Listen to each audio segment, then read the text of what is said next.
제 친구는 2020년 12월 어느 날 리플에 투자한 돈 2억 7천만 원을 하루 만에 날렸습니다. 그날 밤 친구한테 전화가 왔습니다.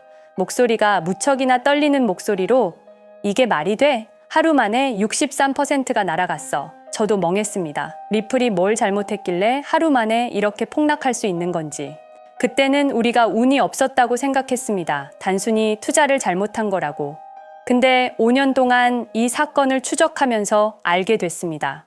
이건 단순한 규제 사고가 아니라는 걸. 폭락은 누군가 치밀하게 계획한 게임이었고 우리는 그저 말을 잃은 플레이어였을 뿐이었습니다. 제가 오늘은 그 이야기를 해드리려고 하는데요. 우선 본론으로 들어가기 전에 여러분께 12년 전 어떤 남자의 이야기를 먼저 들려드리겠습니다. 2008년 9월 15일 월요일 아침, 존 폴슨이라는 헤지펀드 매니저가 사무실 창문 밖을 바라보고 있었습니다. 그날은 리먼 브라더스가 파산 신청을 한 날이었습니다. 미국 4위 투자은행, 158년 역사의 금융공룡, 자산 규모 6,390억 달러. 그날 하루 만에 다우지수 504포인트 폭락, 전 세계 증시에서 2조 달러 증발. 언론은 금융 쓰나미, 대공황 재림이라고 난리였고 수백만 명의 미국인들이 집을 잃었고 일자리를 잃었고 미래를 잃었습니다.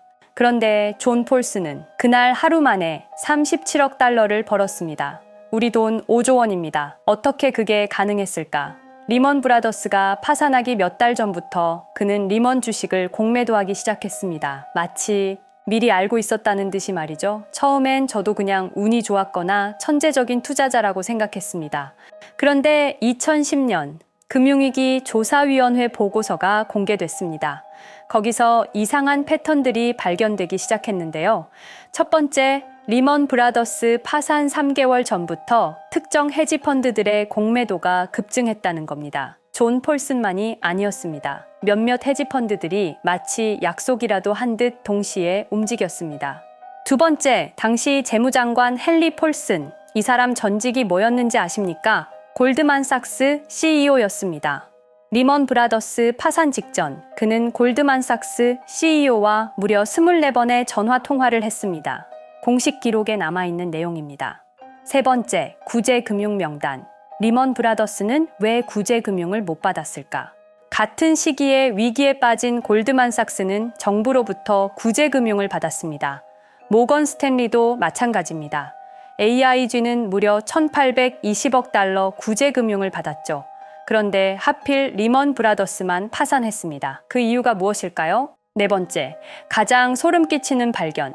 리먼 브라더스 파산 발표 48시간 전, 누군가 리먼 브라더스 주식에 엄청난 규모의 풋 옵션을 매수했다는 거래 기록이 포착됐습니다. 풋 옵션은 주가가 떨어지면 돈을 버는 상품입니다. 그 규모가 정말 역대급이었습니다. 마치 48시간 후 리먼이 파산한다는 걸 100% 확신하고 베팅한 것처럼. 하지만 그 계좌 주인이 누군지는 끝내 밝혀지지 않았습니다. 조사위원회도 FBI도 아무도 찾지 못했습니다. 그때 깨달았습니다. 이건 단순히 부실 경영으로 무너진 게 아니구나. 누군가 리먼 브라더스를 무너뜨리기로 결정했고, 누군가는 그 사실을 미리 알고 있었고, 누군가는 그걸로 돈을 벌었구나. 위기라는 게 우연히 터지는 게 아니었습니다. 누군가에게는 이 위기가 곧 기회였던 겁니다. 그리고 그 게임의 룰을 아는 사람과 모르는 사람, 승자와 패자는 이미 게임이 시작되기 전에 결정돼 있었던 거죠. 2008년 이후 이런 구조가 사라졌을까요? 아니요. 오히려 더 정교해졌습니다. 월스트리트와 정부의 회전문 인사는 계속됐습니다. 재무장관이 골드만삭스로 돌아가고 골드만삭스 임원이 재무차관이 되고 SEC 국장이 로펌 파트너가 되고 로펌 파트너가 다시 SEC로 돌아오고 끝없는 회전문. 그런데 2010년대 들어서 뭔가 바뀌기 시작했습니다. 월스트리트만이 아니었습니다. 실리콘밸리가 이 게임에 참여하기 시작했거든요. 2004년 기준으로 미국 상위 10대 테크 기업의 로비 지출액이 연간 1억 2천만 달러입니다. 메타는 로비스트 65명, 의원 8명당 1명 꼴입니다. 아마존은 90명, 의원 6명당 1명, 구글, 애플, 마이크로소프트 전부 수십 명씩 로비스트를 고용했습니다. 이것이 의미하는 바는 이제는 법을 만드는 사람과 법의 영향을 받는 기업이 같은 팀이 됐다는 겁니다. 그리고 2020년 12월 22일, 12년 만에 똑같은 패턴이 발견되었습니다. 이번엔 뉴욕 금융가가 아니라 워싱턴 DC에서 은행 대신 암호화폐 기업에서 리먼 브라더스가 아니라 바로 리플이 그날 오후 9시 30분 SEC 의장 제이 클레이튼이 리플을 기소합니다. 임기 마지막 12시간을 남겨두고 말이죠. 다음 날 그는 사임했습니다. 그리고 하루가 지나서 그가 이직한 회사는 충격적이었습니다. 월리버 에셋 매니지먼트, 리플의 경쟁사들에 투자하는 헤지펀드였습니다. 그 순간 소름이 돋았습니다. 2008년 9월 15일에 존 폴슨, 2020년 12월 22일에 제이 클레이튼, 12년의 시간 차이. 하지만 똑같은 게임, 똑같은 패턴. 누군가는 미리 알고 있었고, 누군가는 트리거를 당겼고, 누군가는 그날 돈을 벌었습니다. 그리고 우리 같은 개인 투자자들은 왜 죽는지도 모른 채 죽었습니다. 지금부터 여러분께 들려드릴 이야기는 바로 그 게임의 전모입니다. 리플이 왜 타겟이 됐는지, 누가 트리거를 당겼는지, 그리고 그들의 다음 타겟은 누구인지. 2020년 12월 22일 단 하루 만에 리플은 암살당했습니다. 여러분, 제가 오늘 들려드릴 이야기는 단순한 투자 실패담이 아닙니다. 이것은 21세기 가장 정교한 금융 암살 사건에 관한 이야기입니다. 2020년 12월 22일 오후 우리가 투자했던 리플이 하루아침에 반토막이 났습니다. 당시 리플은 63% 급락했습니다. 마치 은퇴 자금이 하루아침에 반토막 나는 것과 같은 생존 본능을 자극하는 충격이었습니다. 그때 리플에 투자하셨던 분들이라면 누구나 기억하실 겁니다. 누군가는 그날 하루 만에 수천만 원을 잃었고 어떤 이는 수억이 사라지는 걸 그저 눈 뜨고 지켜볼 수밖에 없었습니다. 그리고 그날부터 진짜 전쟁이 시작됐습니다. 그때는 우리가 잘못 판단한 줄 알았습니다. 하지만 5년간 추적한 결과 알아낸 진실은 이것은 우연이 아니었습니다. 누군가 치밀하게 계획한 암살이었습니다. 먼저 왜 누군가가 리플을 없애려 했는지 이해해야 합니다. 스위프트라는 시스템을 아시나요? 현재 200여 개국 11,000개의 금융기관이 사용하는 글로벌 송금 네트워크입니다. 벨기에에 본부를 두고 있지만 실질적으로는 미국이 완전히 통제하고 있습니다. 스위프트가 왜 무서운 권력이라고 말을 하냐면요. 2012년 이란 핵제재 때 이란 은행들을 스위프트에서 완전 퇴출시켰습니다. 그 결과로 이란의 경제는 즉시 붕괴가 됐죠. 그리고 2022년 러시아의 우크라이나 침공 후 러시아 주요 은행들도 스위프트에서 퇴출됐는데 그 직후 바로 러시아의 루블화는 30% 이상 폭락했습니다. 즉, 스위프트에서 쫓겨나면 그 나라는 국제거래에서 완전히 고립됩니다. 그런데 리플은 이 모든 것을 우회할 수 있었습니다. 며칠 걸리던 송금이 리플에선 5초면 끝났습니다. 기존엔 몇만 원씩 들던 수수료가 1원도 안 들었습니다. 거기다가 중개은행까지 불필요했습니다. 그리하여 2017년 리플의 위력이 증명되었습니다. 일본 SBI 그룹, 뱅크 오브 아메리카, 산탄데르 은행 등 200개 이상 금융기관이 리플 파트너십을 검토했습니다. 연간 200조 원 규모의 국제 송금 시장에서 리플이 스위프트를 완전히 대체할 수 있다는 것이 증명된 순간, 바로 이때 누군가에게는 생존 위기가 된 것입니다. 리플은 단순한 암호화폐가 아니었습니다. 리플은 미국이 전 세계를 통제하는 금융무기인 스위프트에 대한 직접적인 도전이었습니다. 스위프트는 돈의 흐름을 틀어쥔 지배의 손길이었습니다. 핵보다 강한 권력, 바로 통화망입니다. 리플 사건을 파헤치다 보니 소름 끼치는 단서들이 발견되기 시작했습니다. 첫 번째 단서, 완벽한 타이밍의 미스터리. 2020년 12월 22일의 타이밍을 분석해 보겠습니다. 12월 22일 오후 9시 30분 SEC 의장 제이 클레이튼은 임기 마지막 12시간을 남기고 전격적으로 리플에 대한 기소를 발표합니다. 그 다음 날인 12월 23일 제이 클레이튼은 SEC 의장직에서 사임하죠. 충격적이게도 바로 다음 날 제이 클레이튼은 월리버 에셋 매니지먼트라는 헤지펀드의 자문 역할로 합류하게 됩니다. 월리버 에셋 매니지먼트는 당시 리플과 라이벌 구도를 형성하고 있던 비트코인과 이더리움에 우리 돈 8천억이라는 거액을 투자한 회사였습니다. 그런데 클레이튼은 리플을 기소한 바로 다음 날 이 회사의 자문이 되었습니다. 두 번째 단서, 이더리움 특혜의 진실. 2018년 6월 14일 SEC 기업금융국장 윌리엄 힌먼의 충격적인 연설이 있었습니다. 현재 이더리움의 제공과 판매는 증권 거래가 아니라고 본다. 그런데 힌먼은 SEC에 오기 전 심슨 대처라는 로펌에서 근무했는데 이 로펌은 이더리움 엔터프라이즈 얼라이언스 멤버였습니다. 더욱이 SEC 재직 중에도 해당 로펌으로부터 상당한 수입을 유지하고 있었습니다. 반면 리플은 리플 CEO가 직접 만나서 명확한 지위를 요청했지만 시간이 더 필요하다며 3년을 더 기다리게 했습니다. 세 번째 단서, 결정적 발견. 가장 충격적인 단서를 발견했습니다. 2020년 12월 22일 리플 기소 발표 직전에 누군가 대량의 리플 매도 주문을 넣었다는 정황이 포착되었습니다. 마치 미리 알고 있었다는 듯이 말입니다.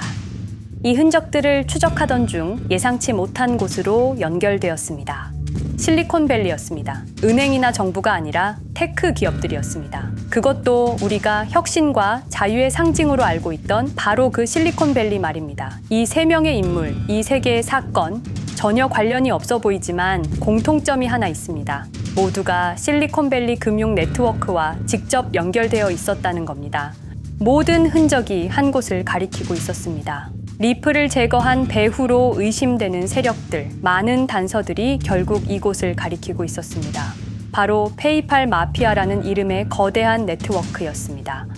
2002년 10월 3일 페이팔이 이베이에 매각되었습니다. 이때 페이팔을 퇴사한 50명 중 38명이 새로운 기업을 창업하거나 거대한 투자를 시작했습니다.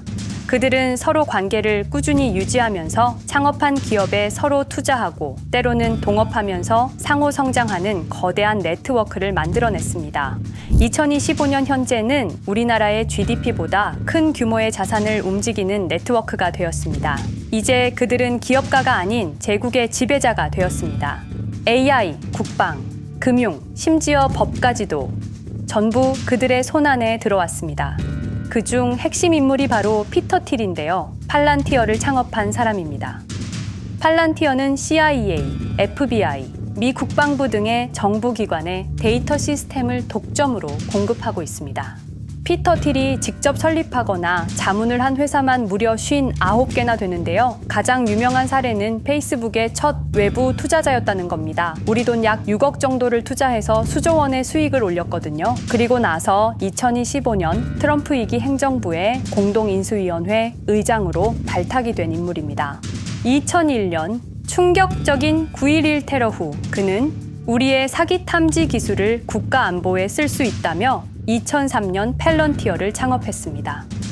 창업과 동시에 CIA의 벤처 펀드 인큐텔로부터 투자를 받았습니다. 그리고 피터 틸은 단순히 사업만 한 것이 아닙니다. 정치인을 직접 키워냈습니다.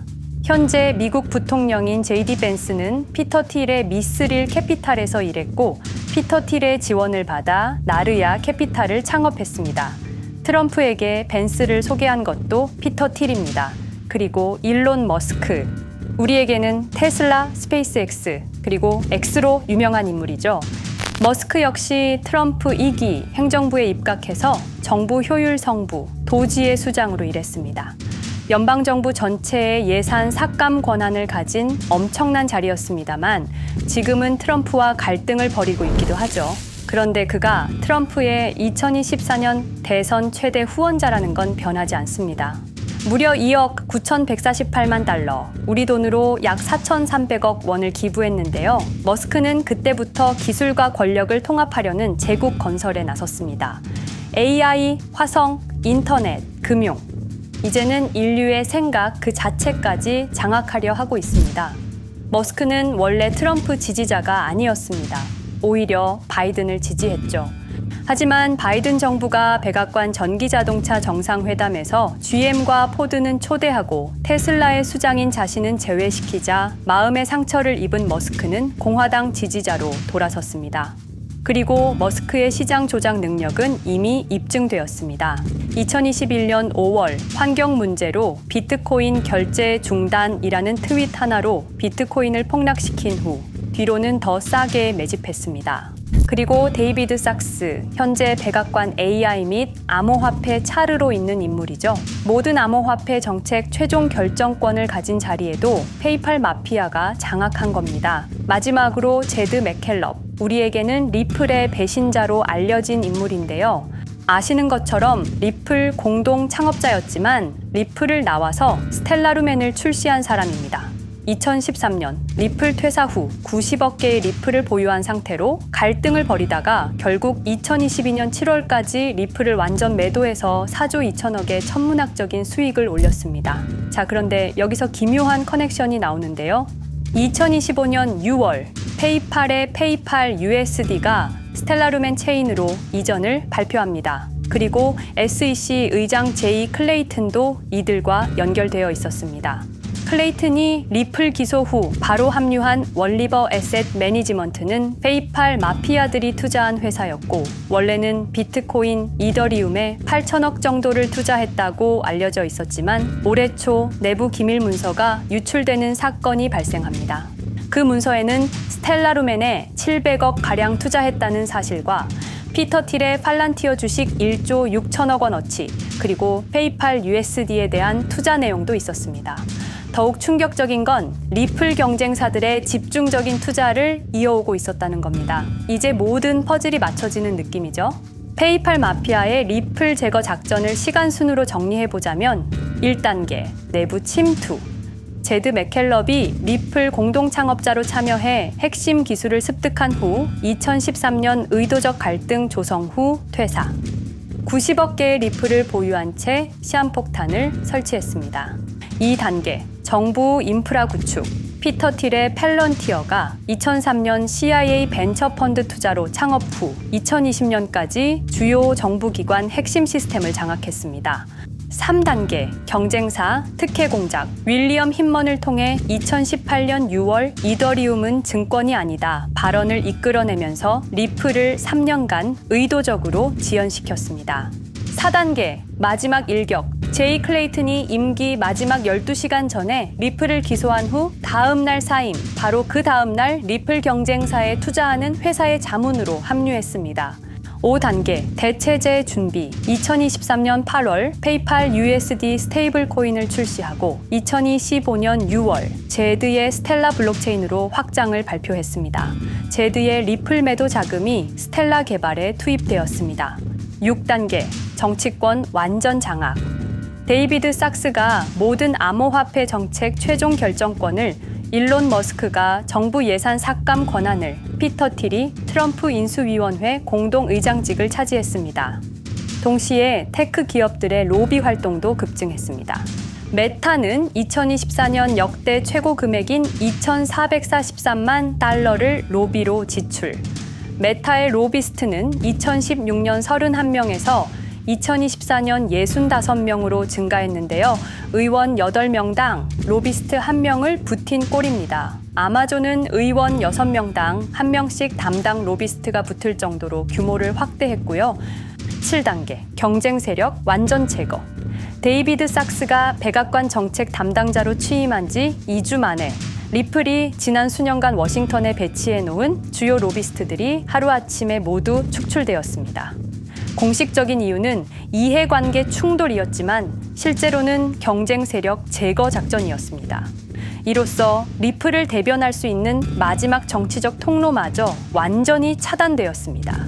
페이팔 마피아의 계획은 리플 공격이 끝이 아니었습니다. 현재 새로운 타겟을 노리고 있습니다. 그리고 그 타겟은 단순한 암호화폐가 아닙니다. 그건 머스크조차 경계할 수밖에 없는 존재, 통제 불가능한 AI 코인이었습니다. 리플에 대한 공격이 성공한 것처럼 보이지만 그들이 아직 해결하지 못한 하나의 문제가 남아 있습니다. 한 AI 코인이 일론 머스크의 테슬라 AI와 xAI를 위협할 수 있는 기술력을 가지고 있다는 것입니다. 그래서 전략이 바뀌었습니다. 죽일 수 없으면 소유하자. 머스크가 이 코인을 경계하는 증거들이 몇 가지 있는데요. 지난 6개월간 머스크의 행동 변화가 포착되었습니다. xAI에 대한 급격한 추가 투자 발표가 이어졌고 테슬라 AI 개발 속도를 급격히 가속화시키고 있습니다. 그리고 특정 AI 기술에 대한 부정적 언급이 증가하고 있는데요. 이 AI 코인은 현재 진짜 AGI 구현이 가능한 탈중앙화 AI 네트워크를 구축하고 있고 초당 수십억 단위의 연산을 처리할 수 있는 진짜 분산형 뉴럴 네트워크 기반입니다. 수백만 개의 노드가 연결된 분산 뉴럴 네트워크, 테슬라도 메타도 이 기술만큼은 아직 구현하지 못했습니다. 현재 기술로는 단 하나뿐입니다. 그러나 시가총액은 테슬라의 500분의 1 수준으로 그들이 매집을 멈추지 않는 이유입니다. 2025년 초, 이 코인의 공식 계정이 X 플랫폼에서 노출 차단된 정황이 포착됐습니다. 광고 계정도 중지됐고 해당 코인에 대한 설명 영상들도 순식간에 사라졌습니다. 이유는 머스크의 경쟁이 될 수 있는 유일한 AI였기 때문입니다. AI는 이제 권력을 쥐는 자가 인류의 사고를 설계할 수 있는 시대의 열쇠입니다. 머스크가 이 코인을 완전히 소유하게 되면 그의 AI 제국은 완성될지도 모르겠습니다. 하지만 문제가 있습니다. 그들은 이 AI 코인을 죽이지 않았습니다. 그 대신 가격을 철저히 짓눌렀습니다. 검색에서는 사라졌고 알고리즘은 배제했습니다. 누군가는 관심 없는 프로젝트라고 말합니다. 하지만 진실은 정반대입니다. 지금도 머스크와 페이팔 마피아의 자금이 그 코인으로 조용히 흘러 들어가고 있습니다. 가격이 낮은 건 무가치해서가 아니라 그들이 싸게 사고 있기 때문입니다. 그런데 이 AI 코인의 정체를 여기 유튜브에서 공개하려 했지만 치명적인 문제를 발견했습니다. 2005년 페이팔의 웹 디자이너와 개발자들이 동영상 공유 서비스를 만들었는데 그게 바로 지금 여러분이 보고 계시는 유튜브입니다. 체드 헐리, 스티브 첸, 자베드 카림, 유튜브 창립자들도 모두 페이팔 출신입니다. 게다가 일론 머스크는 현재 X를 소유하고 있습니다. 이러한 플랫폼들에서 그들의 AI 제국을 방해하는 정보를 공개하면 검열당할 위험이 있습니다. 그런데 제가 이 코인의 정체를 세상에 폭로한 게 이번이 처음이 아닙니다. 어떤 이유에선지 그 영상은 삭제되었고 이후 채널도 더는 운영할 수 없게 되었습니다. 커뮤니티 가이드라인을 위반한 적은 없었지만 불편한 진실이 다뤄질 때마다 이런 일이 반복됐습니다. 이건 단지 투자 종목 하나를 공유하는 문제가 아닙니다. 이건 우리가 감시와 통제에 맞서 싸울 수 있는 유일한 기회입니다. 영상의 댓글란에 저항이라고 두 글자를 남겨주시고 010-5528-2156 이 번호로 저항 두 글자만 문자로 보내주세요. 그럼 당신은 지금 머스크가 검열하고 페이팔 마피아가 조용히 매집 중인 그 AI 코인의 정체를 가장 먼저 알게 될 것입니다.